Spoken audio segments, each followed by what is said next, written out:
Welcome to this hobby of horrors. I want to talk vatches with you. Year 2, Electric Boogaloo. Welcome back to this hobby of ours, hobby of horrors. Once a year, I determine a selection of horological horrors to share with you, to expose you to. And this year is a special one. Why? Because we're talking about AI. And not just any AI or AI project, but yours truly has, I want to say, written a book, composed a book, created a book, and we are fixing to print a book for sale. It is going to, it would be here, except the publisher sent it. It got damaged in shipping, my first proof of the book. And it's going to be 1001 watch designs. Watch design in the age of AI. And I've been working on it for several months and it's coming together great. Just need to get the first draft in. But the funny thing about AI is, and you have to respect the turnaround time, but dang, does AI get certain things wrong, like some AI fails. And that's what we're going to look at tonight, top 10 AI fails. But it's really funny how really horribly Skynet doesn't get people parts right. Hands, arms, flesh, anything human, AI gets comically wrong no matter what genre or art design aspect it's doing. So we're going to go through the top 10 AI fails I discovered on my AI journey making the book. And here we go. Number 10. And the hallmark is watches with what I'm going to call mystery flesh. Arms and hands going from somewhere to nowhere. Not sure where it goes, but you're going to see this one appear. Like, where is this watch attached? Oh, somewhat comically also, AI wants a bunch of extra pushers on every single watch. I had to reject a bunch of pictures. There's just too many pushers on there, and there's like obviously no chronograph feature, but this one has got a stupid amount of pushers. Coming in at number 10. Popping at number 9, what I'm going to loosely call a strap to nowhere. This watch appears to have 3 different straps attached, and it's got this itty bitty baby strap on the end, and it's a strap going to nowhere. So sometimes AI just doesn't understand what we humans use for watches. Pop it like it's hot, number 8. So not only does AI jumble, arms and everything, when it comes to lifelike looking photos, it also kind of jacks it up when it's doing the rendered art designs like this one here. We've got 2 watches technically in this picture. One's on a wrist, and who knows where that wrist goes. Is that going into the body? Is that the end? Is that the hand? No idea what's going on there. I mean, the big watch, actually both watches are really quite lovely in this rendering, but there's actually a really nice mountain scene at the bottom, but no idea where these watches are coming or going. Number 7. Look, Ma, no hands.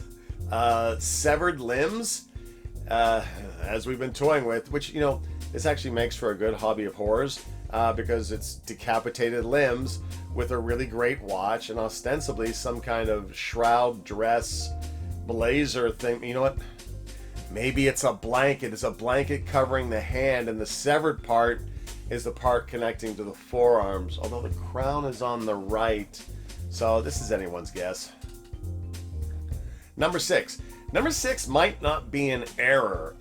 Could this be a watch? I don't know. Maybe. Is that circle thing like an underslung tourbillon?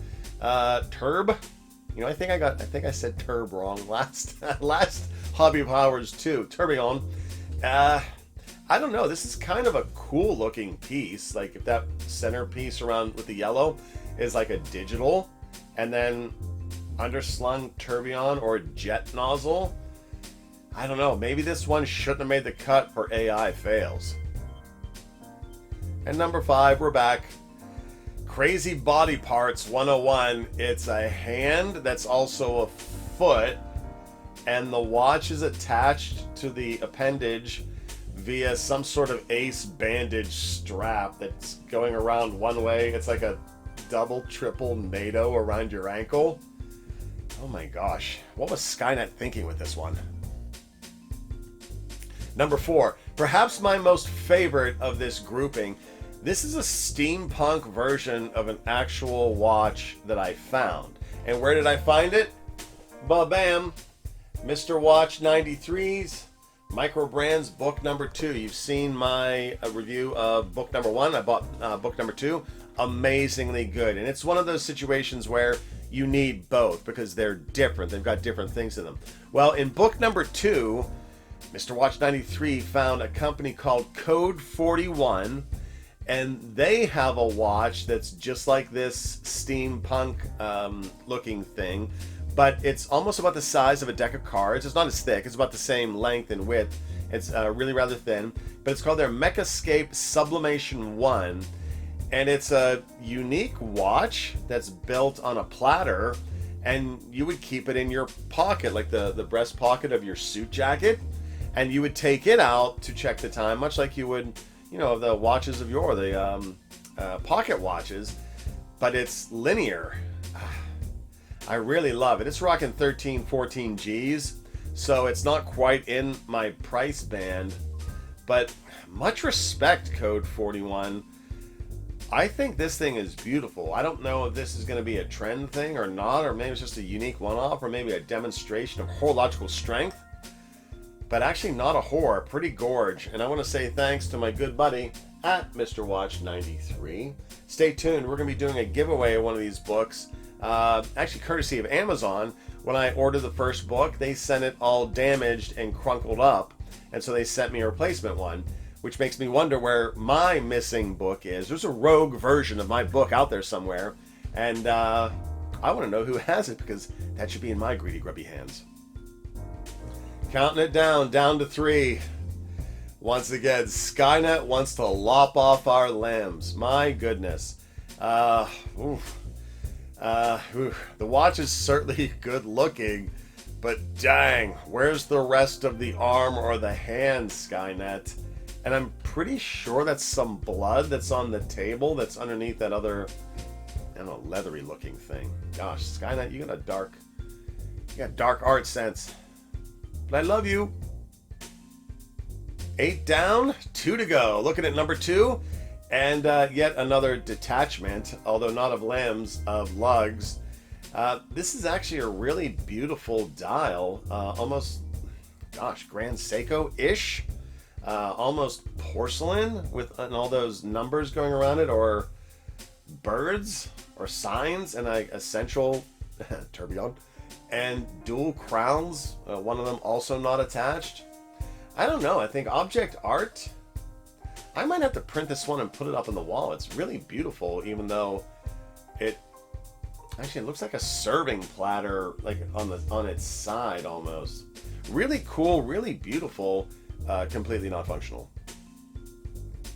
And number 1, coming up on deck. Drumroll, please.